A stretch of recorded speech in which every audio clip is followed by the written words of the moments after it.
Hi friends, Angelica Vanetta, co-chair of Inclusive ICR. We are a coalition of over 220 employers in Eastern Iowa, all working together to grow the diversity and inclusion of our workforce, to create a space where employees feel a sense of belonging, included, and valued. Inclusive ICR is a proud sponsor of the Diversity, Equity, and Inclusion track of the Iowa Ideas Conference. As you participate today, be sure to connect with other Inclusive ICR champions, as we'd love to share information with you about our upcoming coalition meetings, projects, and how our work is impacting positive social change in our region. Be sure to visit our website at inclusiveiowa.org for information on upcoming events and to sign up for our e-newsletter. Thank you and have a great conference. My name is Elijah Decius, and I'm a features reporter here at the Gazette. I'll be the moderator for this session today. Before we meet our panelists, Iowa Ideas and the Gazette would like to thank our generous sponsors. This session is sponsored by Inclusive ICR, Cedar Rapids Bank and Trust, and ITC Midwest. Up first on our panel is Antonio Chalmers, also known as Tone DeBoss. So Tone, tell us a little bit about yourself and what you do. Yeah. So I am an artist, DJ, CEO of T1 Entertainment, the founder of Iowa Summer Jam and the Iowa Music Awards that takes place the end of this month. Awesome. Next up, we have Caleb Rainey, professionally known as the Negro Artist. Caleb, tell us a little bit about yourself and your work. Yeah, I'm a spoken word poet and performer. I'm also an event producer. I work primarily with Iowa City Poetry, and I create the Mic Check Poetry Fest. And I lead the nonprofit program IC Speaks, which helps youth learn spoken word poetry. Awesome. And last but certainly not least, we have Heather Wagner. Heather, tell us about your niche in the arts world here. Hi there, I'm Heather Wagner. I'm the Executive Director for the Eastern Iowa Arts Academy nonprofit here in Cedar Rapids. I'm also on the Cedar Rapids Public Arts Commission, and I'm also an artist myself. I have an art studio down at the Cherry Building down in Newbo. So I didn't know that last part about you. That's a surprise to me. Yeah. Okay. So you all have been in various corners of the art world for many years. I want to start by having you give me a lay of the land from your perspective on what access to the arts looks like for folks, whether they're from the Black community, from various racial minorities, the LGBTQ community, disability communities. Tell me where we're at and kind of put the pin on the map for us to orient us. I want to start with you, Tone. Yeah. So I've been doing music for about 20 years here in Cedar Rapids. And when I first started, there just really hasn't been a lot of opportunity, not just for Black artists, but artists in general in Iowa. It's just not a music state or a location that focuses on the arts. So in the last 20 years, mainly in the last 5 for me, I've focused on creating those opportunities. Everything from teaching kids how to write music, teaching DJing class, to also providing opportunities for other artists to showcase their talents. The reason we started the Iowa Music Awards was to give recognition to the hardworking Iowa artists that otherwise would not receive any kind of notice or any flowers for their hard work. And Caleb, tell me how things look from your corner. Yeah, they look like most artists are struggling to have those opportunities that are outside of institutions is really what I've ran up against. As a writer in Iowa, we respect a lot of poetry and a lot of fiction and a lot of writing, but we don't have a lot of spaces for other identities to really step into that space unless they've made it through the gatekeepers. And so I think that's really been the kind of the biggest issue. There was no spoken word poetry happening in Iowa pretty much at all about a decade ago. And with the help of Akwi NG, who was one of my mentors, who's based in Cedar Rapids, who kind of helped me learn how to produce events, we've kind of been pointed at creating spaces for those poets and writers that aren't in the institutional spaces and then don't have that backing. So how do you get into venues? How do you get into places where people actually engage with your work? Yeah, for sure. And then Heather, you have kind of a different perspective here. It's both an artist and with your nonprofit work. You Yeah. work with all sorts of different types of kids. Tell us what things look like in your world. Well, just in the last couple of years, we've really changed our focus at the Eastern Iowa Arts Academy. We serve kindergarten through 12th grade students. We also do adults, but a big part of our programming is kids. And we've noticed in the last, really since the pandemic, the children that we are serving are needing more and more financial aid. It's a lot harder for kids to be able to have access to the arts. There's been a lot of cuts. Nationally and in our state. So we have decided we changed our whole mission at the Eastern Iowa Arts Academy. We came up with a new mission with our board and our staff, and our focus is on arts equity. So what that basically means to us is that any children that comes to us and wants access to art and music will have access to art and music, period. That's just where we are. It's like, we will provide inclusive programming. We will provide affordable access to anybody that needs it. If a child needs access to an instrument, we'll make sure they'll have access to an instrument. That's just where we are, because we've noticed more and more students are like, there's no way I'll ever be able to get a guitar. There's no way I'll ever be able to afford a drum set. And our whole focus now, just in the last couple of years, has just been, let's make that happen for kids, because with the world as it is, the economy as it is, it's just harder and harder to make sure that students and families have that access.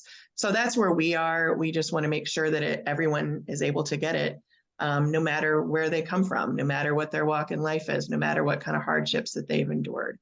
It's all about arts equity for us. Yeah. And, since that's a fairly recent shift for you guys, tell me what prompted that. What made you realize that you weren't quite hitting the mark to reach everyone that we need to reach?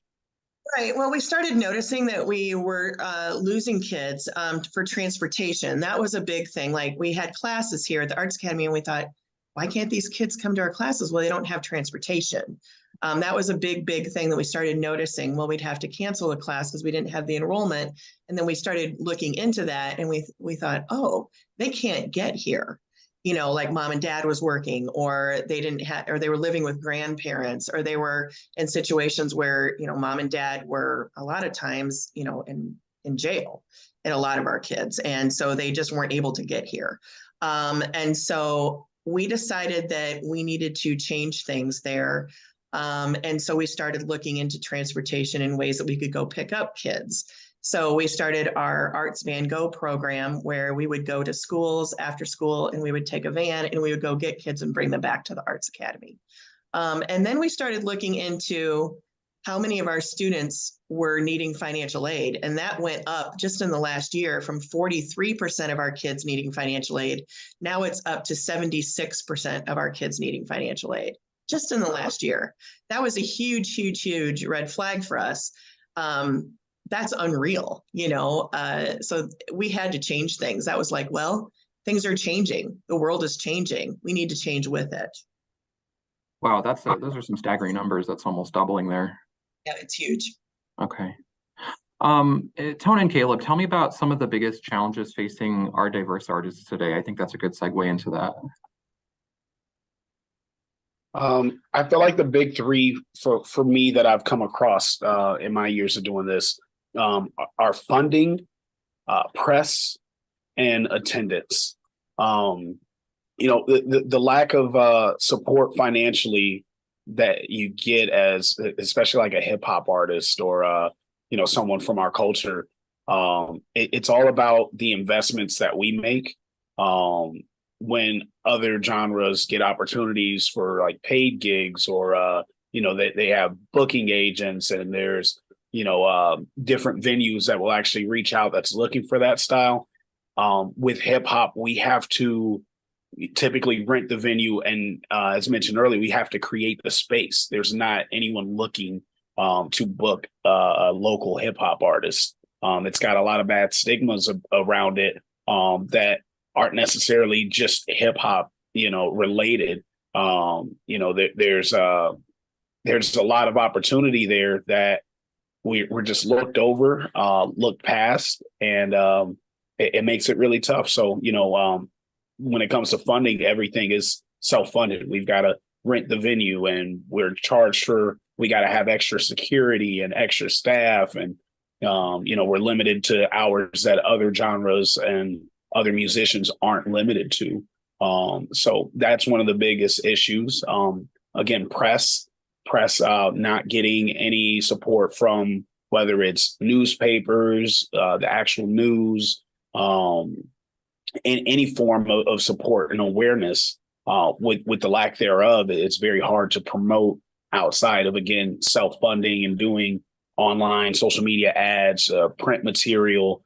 It's more for us to do on our end to try to throw a successful event when, these other artists are going to get, in the paper for their shows and get these big announcements and more support organically online. And then the attendance,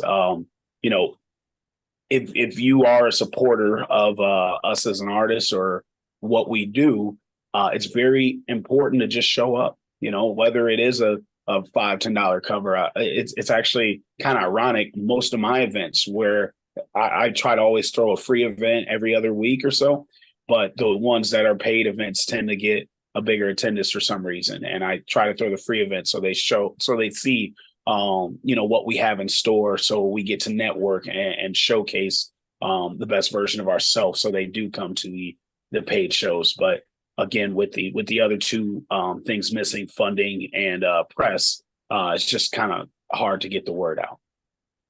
Absolutely. And Caleb, tell me about what it looks like from your perspective there. What are some of the biggest challenges that folks are facing in spoken word poetry? Yeah, I think one of the biggest things is the lack of comfortability with trying something new when it comes to outside resources. So we know that we're making great art, and we know that what we're doing is expressing ourselves and telling our stories and those kinds of things. But the toughest part is going up to a venue or an event and going, can we be a part of this? And they go, we don't know what that is, or we've been doing it this way for years, this is what we're going to stick with. And so trying to push yourself into those spaces can be really, really hard, especially if you're in a genre that isn't the one that's been used forever, right?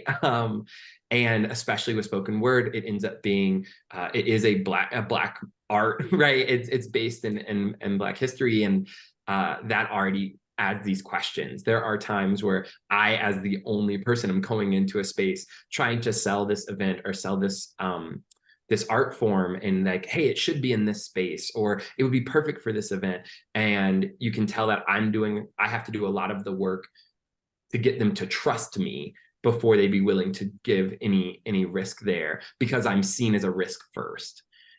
Or the work that we're going to do might be a little too political, and that could be a question too, right? Like, I don't know if our people will like what you have to say. Maybe we don't want that. Or it's can you do exactly what we want from you in these spaces?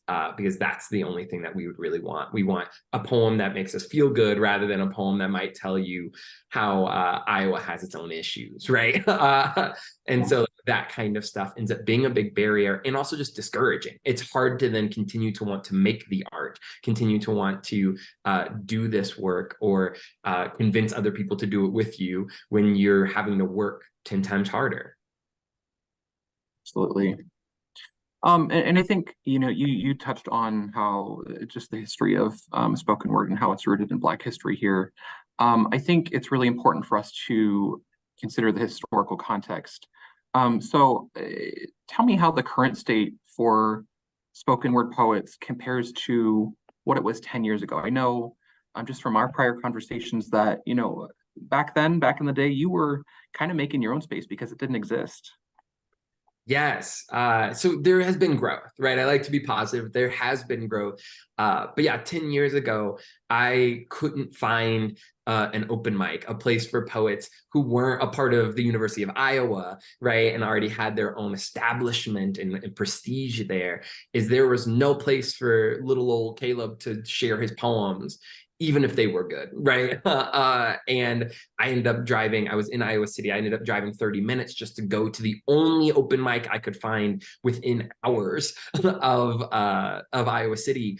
And that's where I met Aqui and G. And so that space was pretty much the only space. And from there, we started being able to go, all right, well, then what if we make monthly events? What if we are making spaces where we are featuring artists, but also creating space for open mic, for people to share their work, because there are voices that want to be heard. We just have to be willing to listen to them, right? We have to be willing to like be in the space where they are or create the space. And so it was tough because that meant that I had to pay a lot of venue fees and make that space and go, well, I know that, you know, I'm going to pay $500, $1,000, whatever, to be in this space just so that there are poets who can have an open mic, right? Just so that there's a space where they can tell their story. But I will say after this 10 years, it has grown. There is now a spoken word festival, and there are more things happening throughout the state of Iowa that have to do with spoken word, where people can engage with it outside of, you know, institutions that are sometimes hard to get into. And so I will say there's been growth, but it's still really tough. It's still not a field. If I tell my young poets, hey, you want to be a poet, I don't tell them it's going to be easy in any capacity. I don't tell them that the people are going to always be cheering for you, even though in our poetry circles, we are like so excited for every poem you spit. You might go into, you know, an open mic or a bar or whatever, and the people are not engaged and don't know what you're doing and don't want you there. And you have to be prepared for that. And so it's been growing, but it is still very far from where it could be and where it should be, especially within an art form that speaks to just allowing you to speak your truth. Absolutely. And how about for you, Tone? What have things looked like over the last 10 years? How have things improved? How have things not improved over the last 10 years? Yeah. So a big thing about me, like and we've mentioned before, is I'm really solution based. You know, instead of focusing on the problem, let's focus on how we can fix it. One of the big things for me, or one of my favorite quotes, is I used to say, somebody should do something. Then I realized I am somebody. And my mission is to try to make sure everyone knows that they are somebody. So in the last 10 years, my focus has not only been creating these opportunities, but showing other people that they can do it as well. You can create these opportunities. Anything that we're lacking that we don't have, it's just an opportunity for you to present and for you to represent, you know, your cause and what you're passionate about. You know, creating things like Iowa Summer Jam, where it's all genres, and it's something where every artist can perform, and a platform and a stage for you to feel like a star, has been a big focus of ours. We started a nonprofit organization, the Big Bang Foundation, which helps kids with sports, music, gets them out of the streets and gets them active in something that they love, and just showing them that there's mentors that care. You know, a lot of my closest friends grew up in broken homes, and there was lack of a male role model or a father figure. And now being able to give back to our community, where we're raising our kids, and we want to inspire people that are like-minded, people that missed out on a lot of stuff prior to us doing this. Anything that we missed out on as growing up and becoming artists, we're trying to now provide those avenues for the next generation. And that's all in hopes that we spark the mind that does the next thing and continue to grow in Iowa. Yeah. And then Heather, give me the nonprofit perspective here. Are nonprofit arts organizations in the area doing things that they weren't doing 10 years ago? Well, I think for sure. And as you were talking, one thing that kind of popped into my mind is, as much of a bad rap as social media and technology seems to get sometimes, embracing technology has been really great for the arts in a lot of ways. Our kids alone, we're learning different avenues for students in music to be. We teach them sound engineering. We teach them digital arts. And the fact that we are able to show what our kids are doing with a greater audience by having them live on Facebook, by showing their artwork to a greater audience. I kind of feel like those things we're able to connect with a much broader group, which is really nice. It kind of makes arts more accessible to people who may not be able to attend those things. I know we also work a lot with disabled, people who are disabled. And it's been a wonderful thing trying to do that. Like we have a whole group that we work with Washington and Jefferson high schools, and we are able to pipe in a teacher, which is actually me, but I to pipe in with these kids, and we're able to do a huge group of about 40 students at one time, and we do art. It's pretty amazing that we're able to do that. And so we're able to have a big screen, and we're able to do art with autistic and Down syndrome and all kinds of different students. And they're able to, we deliver all the art supplies, and then they're all able to do it at one time. And from it's probably about 6 different classrooms that do it at once. We never would have been able to do that 10 years ago. So the fact that we're able to reach these students who otherwise may never have been able to do that, even just 10 years ago, is amazing to me. And the fact that we're getting support, grants to help us do these things, I'm thrilled about that. People are understanding that bringing people together that way is really important, because there's a lot of students and adults too who cannot travel and cannot leave their homes. And so that's just been a wonderful thing to witness, for sure. Yeah. Art is a very personal, it can be a very individualistic way of expression. And Tony, you said you try to make everyone feel like they're somebody and that they matter. What I'm wondering is, are some of the problems that we're seeing today with diverse artists, are those individual issues, or are those systemic issues? Or tell me about some of the just the nature of the problems that we face, and maybe some of the stigma that artists face with their forms of art. Yeah, so I feel like it's broad. It's not just one individual. It's not just me that's having these issues. It's honestly discouraging to a lot of artists to even attempt to speak to different venues, and people don't know in my community where to go to try to apply for grants, or when they finally do, they get discouraged because they get denied because lack of education, how to properly fill out a grant or create sponsorship forms. And even after doing those things, it's like, who do you get them to? I don't want to say a lot of the opportunities I've gotten are based on luck, because it took a lot of work to even get in the position that I'm in, and to get the opportunities that I've had. But there is a lot of times where, I only met, the person that handles sponsorships in passing, because I knew somebody that knew somebody, and we cross paths, versus, a lot of other artists, other genres, they can get right to, the person that handles the sponsorships, or they know the person writing the grants. And, so there's a lot more obstacles. I don't feel like it's an individual thing. I know it's everybody in the culture. I am willing to put in the extra hours and shake hands and, have coffee with whoever, as long as, you can introduce me to the next person, or you may know some information that I don't, that helps everybody. And then I'm very open with that information once I receive it, so we can keep spreading and keep networking. So it is something that we're all facing. I've mentioned before, the same venues where, we've got to pay $500, $1,000 to rent, and we may pack the place and have no issues at all. Other artists are getting paid to be in that venue with less of a following. They don't pack the place, and they may have issues, and they get welcomed back. That's definitely a cultural issue with what we do, and that's something that I'm doing my best to fix, and try to show people, lead by example. Hey, this is what we can bring to the table. This is how we can present ourselves. And we deserve to be respected just like any other artist. Yeah.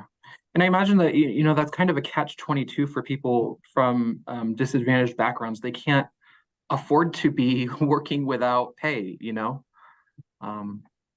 Caleb, tell me about your thoughts on this, the systemic versus individual perspective. Yeah, I think one of the biggest things that is an old saying, but very, very true, especially for artists, it is about who you know.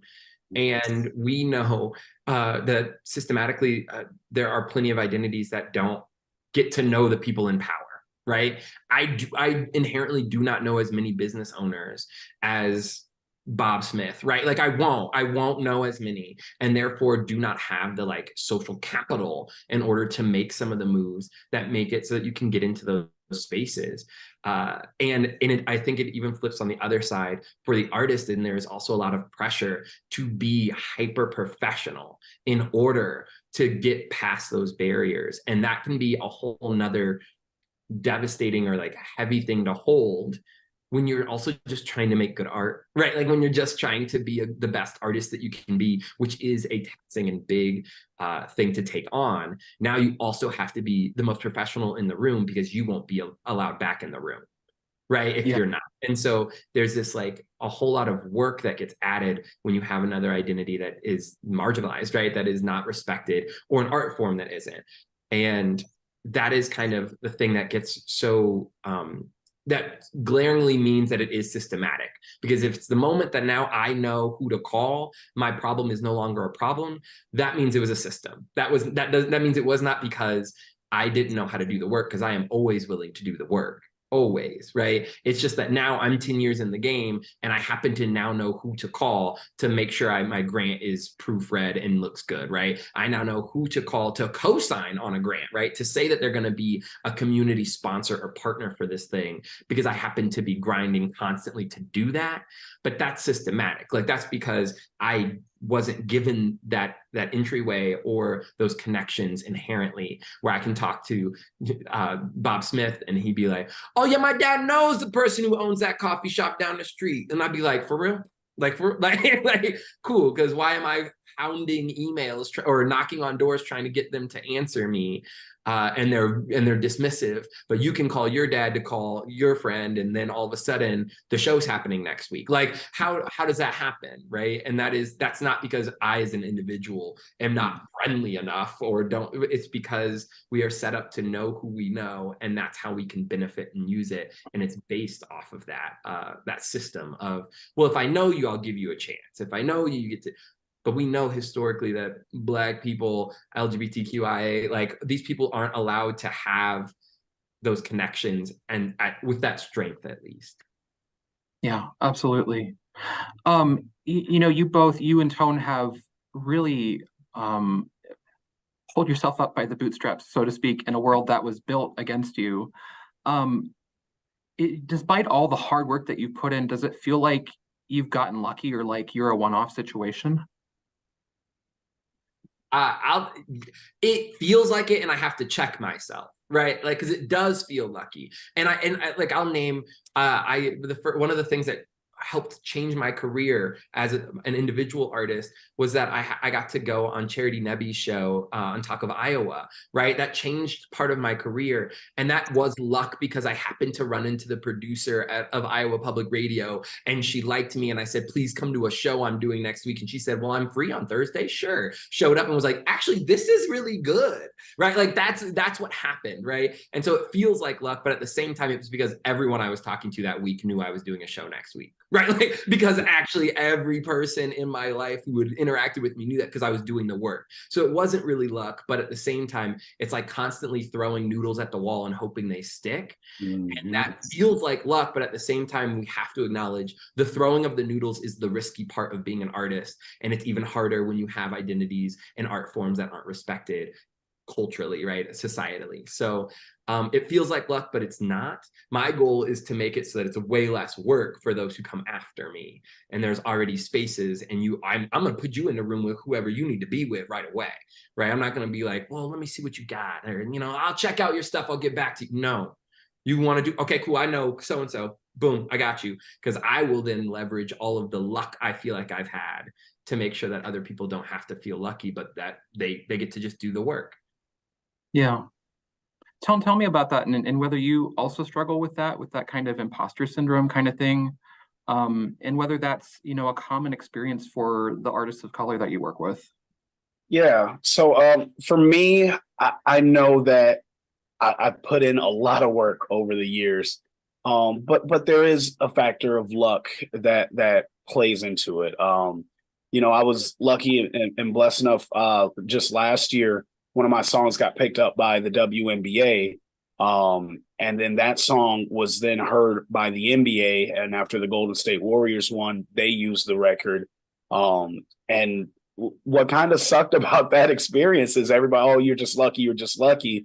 And there is luck that goes into that, but it's also, I've done maybe over 1,000 songs in the last 20 years. So it's being consistent, and it's also networking and trying everything. As Caleb mentioned, like I call a lot of my work spaghetti because we're just throwing it against the wall and we're seeing what sticks, but we're throwing so much spaghetti, something has to stick. So, after getting called lucky for, the big experience that I had last year, after luck, it's like, let's manifest something. So I worked really hard and networked with all the people that used my song, and just was very thankful and grateful for them. And this year now, one of my songs got picked up by the NFL. And it's because of the networking and the work that came after capitalizing on maybe the luck that I had, but also saying we have to do this again. We have to do something bigger, and we have to show that this isn't a one-off. Which, yes, they were great experiences for me, but the most rewarding part, I'm just so Iowa that the most rewarding part is that somebody from Iowa got to represent these big brands, these big sports, NFL, NBA, and WNBA. And that's my mission is, if you want to call it luck, cool, but just keep working. It's possible. Everything that you want is possible if you keep working for it. So luck / consistency, whatever you want to call it, as long as we all keep striving to do our best and, facing the odds, looking it in the face, until the impossible blinks, it'll happen. And so it's a little bit of luck if you want to call it that, but hard work outbeats luck all day to me. Yeah. What's that saying? I think it's that luck is that it's the intersection of hard work and opportunity or something like that. That seems to make sense here. But yeah. Heather, tell me about some of the best resources available to our diverse artists today, both at your organization and at other organizations around Iowa, and how they could be improved. Oh my gosh, that's a tough question because there's resources, there's a lot of resources. Our outreach is huge. I would say the resources that we use really are the outreach that around our community. We just have incredible support for our kids. We have a lot of different places for our kids to go to get resources, to get support. We use the when you guys were talking about getting grants and things like that, boy, I will say it's really hard to figure out where to get a grant. I'm just saying that is not easy. I am with you 1,000,000% on that, because there are only certain places that will only give grants to 501c3s, and then only some will give them to individuals, some will give them to here to there. Like the Greater Cedar Rapids Community Foundation has been a huge support to us, but it's because we're 501c3. So like if you're just an individual, you can't get any money from them. You'd have to go somewhere else. So it is very confusing, I would say. And then sometimes when you want to get a grant, they will only pay for like guitars, but not the teachers, or not, and that is difficult. So resource wise, we depend a lot on word of mouth, for one thing. We have a lot of people in the community, like, you're talking about the Olympic, or you're talking about the Ideal and places like that. There are a lot of different venues that are incredibly supportive to our kids, especially our Rock Academy kids. They let our kids play all over the community and give them that support. We have programs like with the Variety Club, the children's charity. They provide the majority of our art supplies, which is huge to us. I don't know what we do without Variety. They're major in our program. We also have a lot of resources with the LGBTQIA community. We have almost half of our students are identify as being in the LGBTQ community. And so we have a lot of different things that we provide to them, like if they need assistance here or there, if they want to come to us for any kind of support, we have those things available to them. We do get, I will say, we get some hate that we find in our mailbox from people who don't like that. And they push back on us. There's some people that like to leave us little notes here and there that say we're terrible for supporting LGBTQ kids. And I'm sorry, but we just do. And we're not going to stop that because we love our kids. But I'll tell you, it's been difficult. I mean, I'm glad you asked about that because the resources come from a variety of different people, but we get a lot of pushback too. And it's difficult. It is difficult sometimes. I will definitely say, yeah. And just to clarify, I think it can be shocking for some people to hear that half of your kids are LGBTQ identifying. Yes. But does that have anything to do more with, their comfortability in being able to be open about themselves? I rather absolutely than just the sheer number of them existing?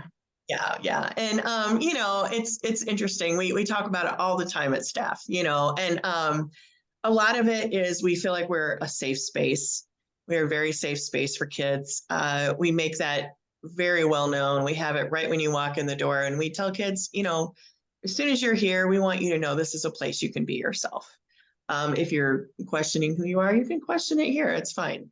We don't, we're not like, hey, this is who you should be. We just want them to feel like this is who they can be, who they want to be here. And that's important to us. We never push anything on them. We aren't, hey, let's all, talk about this or that. We don't do that. We just want them to feel like they can let all of the masking that they do all day, leave it at the door and just come and be themselves and come and do art.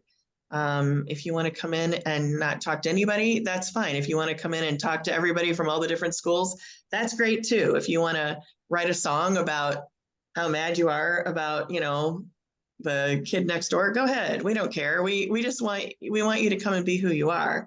And so we have things that include everybody. We have pronoun pins for kids who want to wear them. We have different groups. We have nights that kids can get together and talk about different issues if they need to. We have all of those things available for kids. Yeah, absolutely. I wanted to hop in and just say, that's a thing that I've noticed. I'm really glad that you named this, of a barrier that's there for young people is with our state's, approach to certain topics and identities. There are young people that I work with who the space where we're doing workshops is the only place where they feel like their names are respected, their chosen names are respected, their chosen pronouns are respected. And the pushback that we see there is there's fear for them to even engage with the art because of the danger that's actually truly there. And we experience that with the young people who are queer and they're writing about it, and then their parents might find out. And I've had parents take their kids out of the program, right? You can't go to that now. You can't be a part of that. And it changed their whole life or affect the safety that they feel at home, because now when they chose to engage in this art and be true to who they are in this safe space, it got infiltrated, right? It got attacked, and therefore now has changed their life. And I think there is a barrier there, especially for young people who are just overall more progressive and confident in their identities than other generations. There is a fear of that danger of, if I engage in art, and the best kind of art is true and honest art, then all of a sudden I'm really putting myself in danger. And when you're young, you have less power to fight against those things, right? I can't get kicked out of my house. I can't even keep a job. I'm 16. I can barely right there are these barriers there where then we can't engage in our art because it's not safe to, because good art is going to be honest art, and I can't be honest with this world currently or the people around me currently. And so I just want to name that as a barrier that I think is really heavy, at least on the youth, is that our older generations and our other institutions aren't being really open to them being who they are, so then they can't be artists. So true. Yeah. And I'll tell you a quick little something that happened. We had a grandma brought this girl in, and she was just really mad. She did not want to be at the Arts Academy. She's like, I hate this. I don't want to be here. My grandma's making me come. I'm mad. And she was just like, oh. And so she sat there and I gave her a canvas and I said, if you want to paint, you can paint. She's like, fine, I'll just paint it black. And I was like, okay, you can paint it all black. That's fine. She's like, really? I was like, sure, you can paint it black. And so she painted this canvas black, and she's like, here. And I said, well, that's great. I love it. It's fun. It's good. You painted it black. She goes, really? You didn't care that I painted it all black? And I said, no. And she goes, what if I just start stabbing it with scissors? I was like, okay, you can just do whatever you want to it. That's great. Get your feelings out. So she's just like, stab, stab, stab. And she goes, you don't care that I did that? And I was like, it's your art. And she goes, seriously? You don't care that I just did that? I said, no, it's your art. She's like, no way. I mean, she could not believe it. And I'll tell you what, she came back every week. Every week she came back. And she even got involved in music. It changed her whole life because she found out she could be the person she really wanted to be. And knowing that you have a place that you can come to do that, that changes everything. It does. You're right. Yeah, and that's an important point, I think, that art does not prescribe who you are. It helps you discover who you are and uncover that. And I think we have a question here from the audience that really works well at this point. This is from a member of the Indianola Public Arts Commission who asked, how, if at all, has the recent flurry of anti-DEI legislation in Iowa and nationally impacted opportunities for artists from diverse backgrounds? I can just speak as an individual artist that like I write about race relations, right? That's a big thing that I write about and perform. And I will say the new legislation has made it harder for me to get hired by schools that used to want to hire me, right? Because all of a sudden now they're going, well, can we check what you're going to do? Or can we make sure that this is okay? Those kinds of things. And in the same way, some of the programming that I do for youth, getting into schools and getting into institutional spaces are now they're trying to cover themselves and make sure that they don't get in trouble, whether they believe in it or not. They've got to follow the rules, so to speak. And so it's hurt some of those opportunities, or just in general made it even harder, right? It makes it so that there are certain poems I'm not allowed to perform in those spaces, even, or there I'll be coached beforehand, like, hey, there are phrases you can't say here, right? Those kinds of things that have really made it a little trickier, or just institutions that go, oh, I don't want to risk having this issue. Like, I don't want to risk this being in this area now that it's kind of more hot button and in trouble, or risk of being in trouble. We'll pass this year, kind of thing. So that's what I'll name. Yeah. I realize none of you are legislative experts here, but something I'm wondering is if this fear of art and the fear of art helping young people discover who they are, if that plays a role in this renewed wave that we're seeing against DEI efforts, whether it's legislatively or policy-wise. Do you guys have any thoughts on that? Can you say that one more time? I think I was a little... Yeah, I'm wondering if the fear of art and how it helps students, like we've talked about, if that plays a role in these efforts to dismantle diversity, equity, inclusion policies, or discourage them. I would say the best artists are often not the most privileged. That's that statement. And when you are thinking about legislation and policies, the question constantly arises of, if I have power, why would I want to lose it? Right? And so the question is, all right, I see these artists, I see them growing, I see this movement. Why would I allow that to continue to gain speed and momentum when all it does is threaten my own power? I think there's a philosopher who said, like, if you want a perfect society, get rid of the poets, get rid of the artists, because they will continue to dream for a better one. And so I think that that plays that role, right? Is you want us to not be engaging in the arts where we might imagine that you're not in power, or that we're going to have a more complicated truth that we have to live with than one that makes you more uncomfortable. So I do think they are very much interconnected. Yeah, it's really Right. powerful. And oh, go ahead. No, go ahead, Heather. I was going to say, you know, the whole point of having the DEI efforts in our community is to design to make everything more inclusive, right? Providing opportunities for artists, professionals, everyone to have our underrepresented backgrounds to come to the forefront. The anti-DEI legislation is just dismantling everything that has been worked for. And it just makes everything just so much harder to participate in, and it limits all the diversity of artistic expression.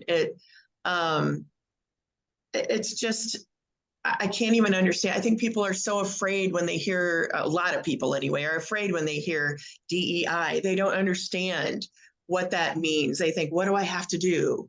Do I have to put my pronouns up? Do I have to talk to someone who's Black or brown? Do I have to make sure I hire them? Do I have to, you know, and it's frustrating to me as an artist and a nonprofit leader, because I have a really hard time with it, because we want the arts to make our sector more inclusive. We want that. To me, that's what art is. I don't know. I could go off on that for a while because it really frustrates me. I agree with that as well. Like, art is freedom. It is, yes. So when we're creating this legislation it's anti DEI or anti art, anti freedom, and it's really hindering our individuality. Yes. You know, with music, it's always been a release for me. And I'm going to continue to be an advocate and push back, but more focus on Iowa. Like, I've lived all over the country, and I continue to come back to Iowa, and it's not, you know, it's not the pop culture that we have here that brings me back. It's really the people. It's you know, Iowa nice is a real thing that you don't find anywhere else in America. So when we're making legislation that goes against that, you know, it further hurts a place that I try to tell people, this is where you want to raise a family. This is where you want to buy a home. This is where you want to be. And we're more than a flyover state.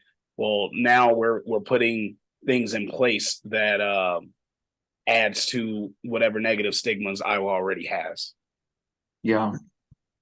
And, you know, that kind of discouragement, especially when it's from people in power, it can have a chilling effect, whether that's you know, artistic expression, free speech, applying for the resources that you need. How have you guys worked through that discouragement? How have you kept each other encouraged as artists to see it through to the other side? Well, I'm just going to say something about the this anti-DEI thing, especially with the LGBTQ legislation and stuff like that. I know that for a lot of us, it puts a fear right into us. And I know in the schools too, there's like, you fear that legal consequence, right? Like if you do something wrong, if you say something wrong, then that kind of puts that, I don't know how to explain, like a chilling effect on your artistic expression, right? It kind of stifles your creativity if you're afraid that you're going to cross a line. I feel like those kind of laws, like you said, you want that freedom, right? If you have those laws that you're afraid that you're going to cross because you can't say this or you can't say that, especially I'm just thinking about LGBTQ in particular, and some of the laws that have been passed recently. I know that's been really difficult for our kids. They're all afraid to say who they are, so then they're afraid to express themselves. So that just puts huge stifle on everything artistic. Yeah. For me, it's lighting the fire for me. It fuels me and motivates me to go even harder for those that aren't being included.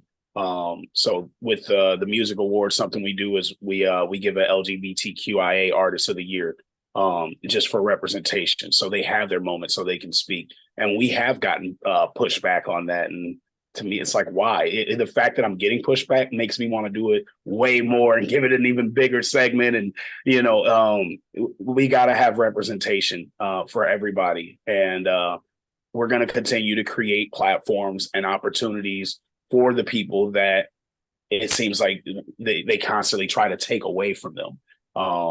It's a really sad situation when someone is excluded due to how they identify or what they look like. And I've dealt with it my entire life, so it's just creating more opportunities for the people that don't get these opportunities. We just have to come together and support and work even harder. Yeah. I would say another thing, I think creating opportunities is like the number one thing. I think another thing that I try to do to help encourage the like atmosphere of artistry here is showing the other side, right? Showing the people and showcasing the people who have somewhat made it on the other side. And so I'm thinking about the spoken word festival that happens in Iowa City called Mic Check Poetry Fest, in which through that, I co-produced that with Lisa Roberts at Iowa City Poetry. And through that, what we do is we pick headliners that are world-renowned, but in identities that aren't being shown, right? And so this in November, we've got Dinez Smith, who's a non-binary Black person who is a phenomenal poet, right? And they're gonna be our headliner, right? We have Denise Froman, who's Latinx and lesbian, and this is a lineup that we've created specifically to counteract the larger messages that are being sent to the artists in our area. Is going, well, no, look, there are people who do make it on the other side who are doing it. We'll get there, right? And so showing them that, and then coupled with giving them the opportunities to do that work, is kind of how you keep moving forward, how you keep finding the encouragement. It's like, okay, well, at least some of us do make it, so maybe I'll be one of the some of us, right? Or maybe more of us will make it now, because I see the few that have been brought into our area or that are holding the torch right now. But I'm gonna, with my opportunities, move towards grabbing the torch myself. Yeah. How do you guys think that fostering diversity can help push Iowa's culture as a whole? Do you think it has the power? Does it have the power to, even if you are a minority, make you feel like you belong when you see people that look like you in the arts?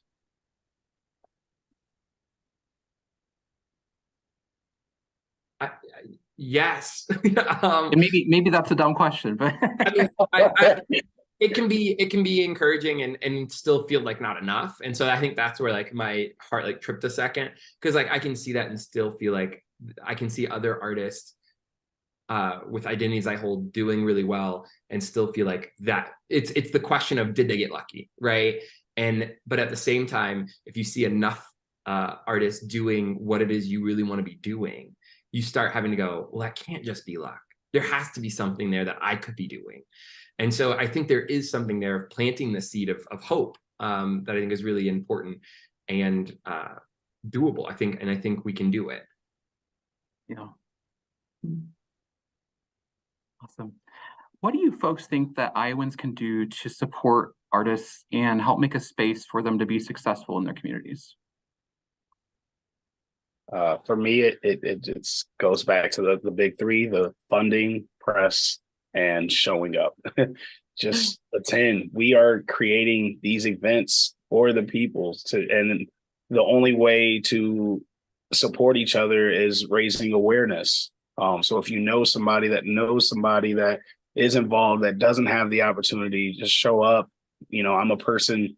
Just meet me, shake my hand, and tell me what you're looking for, and we're gonna find it together. That's all it really takes. Yeah, funding is huge. Funding is a big one. And there are so many places to give, so many different things that you can give to, right? I mean, and sometimes I someone says, why should I give to the arts when there's, people that are starving or people that need beds or people that need clothing? And my answer to that is always like, yes, that's so important to give to those things too. And yes, those are all basic needs, but something that everyone needs, I feel, is the arts, because that is something that literally saves the lives of everyone that is involved. I know that probably for you guys and me too, if I didn't have the arts, I probably wouldn't be here. And I know many, many of my students, the arts has saved their life. They've come to us as a last resort, and it has saved them. We've prevented many students from unfortunately from suicide. They have, and it's just as important. Funding is incredibly important for the arts, and I think that sometimes it comes off as being, oh yeah, we're just going to help pay for guitars and crayons, but no, you're actually paying for the life of somebody to be better. Yeah. And then, Heather, I want to go a step further with that. I'll let you finish too, Caleb, on that one. But just while I'm thinking about it, tell us about the importance of feeling like you belong and how critical that is to fostering your artistic potential. Tell me what you see in your students there. Well, a lot of our students, a big majority of our students don't feel like they belong anywhere else. They're at school, school, we all remember high school, right? Very cliquey. You have to be here, you have to be there, you have to talk to certain people, wear certain things. A lot of our kids come to us and they don't feel like they have anywhere else to go. A lot of them come to us and feel like they have no friends, no tribe, no nothing.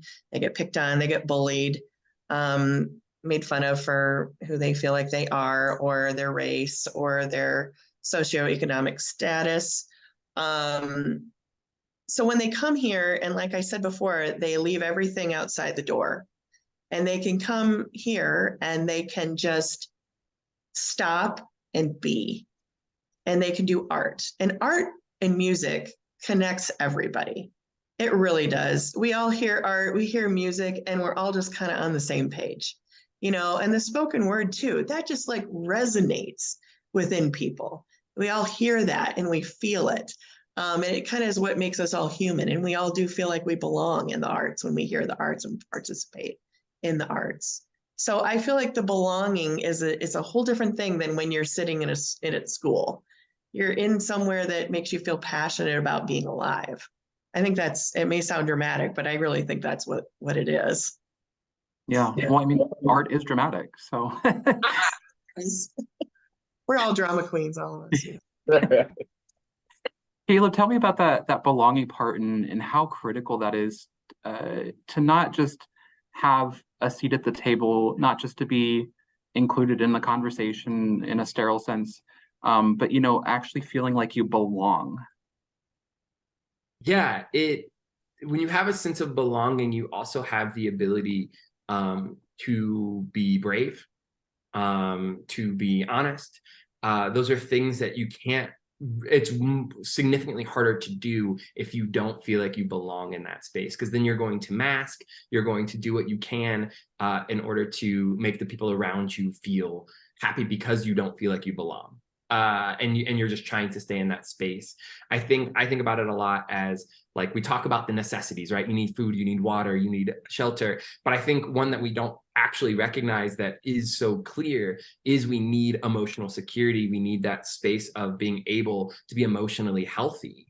And art is that act of doing that, right? Is the engagement of that, and belonging in that, or feeling a sense of belonging is part of creating the space where you can satisfy that emotional need, because we are actually emotional beings, not just beings that eat and sleep and live in a place, right? And so that is a need, is that we need to be able to engage with that safely, and we need to be able to feel like we are allowed to be ourselves in those spaces. And I think that's part of what I think about when we talk about what can people do. I know we named funding because God, do we need money, but I think I like to think about artistry in the community as an ecosystem, and everyone actually has a role they can play. So I'm thinking about, like, if I was listening to this, I'd be like, well, I ain't got no money. Like, what? Like, I'm broke. Like, what? I love art, but like, I can't help you.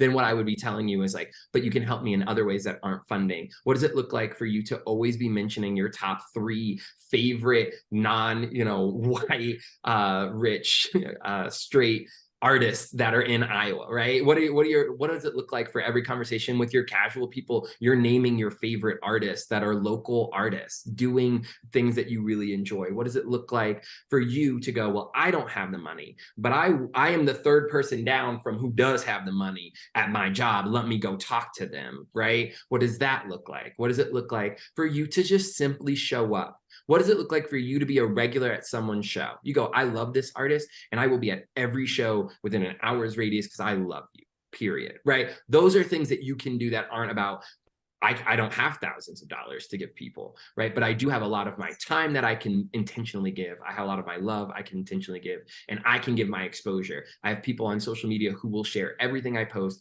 every time. No, they don't even always give a caption. They just see it, and within 5 minutes, boom, they've shared it and it's done. But what it does is there are now people who are seeing it that aren't in my network. You have a network, and especially if you're coming from an identity that isn't one that's as marginalized, you have a network of people who do have more power and can possibly see it, but I can never get in the door, but you might be able to, or you might be able to open the door for me, and I'll do the work from there. So that's kind of what I think about when it comes to like the ecosystem of that. I have one more, and then I don't know how much time we have left, but we are over time, so make it. Cool. We could just talk and talk, I think that's a really good note to end on, though, a really productive and constructive piece of advice to walk away from this session with. That is our time for today. I want to thank all of our attendees for being a part of the session today, and I want to thank all of our wonderful panelists for lending their ideas and their lived experience and their expertise this afternoon. This is the last arts and culture session for today, but we have a whole second day full of exciting conversations tomorrow. Next up on our arts and culture schedule is a new era of volunteers, the significance of interactions, civic engagement, and who will step up. And that starts tomorrow morning, bright and early at 8:30. If we gave you an appetite for more conversation, I'd also encourage you to visit our discussion board section on Whova under the community tab, where we can all keep the dialogue going. Have a happy Iowa Ideas. Have a great day, everyone, and we hope to see you tomorrow.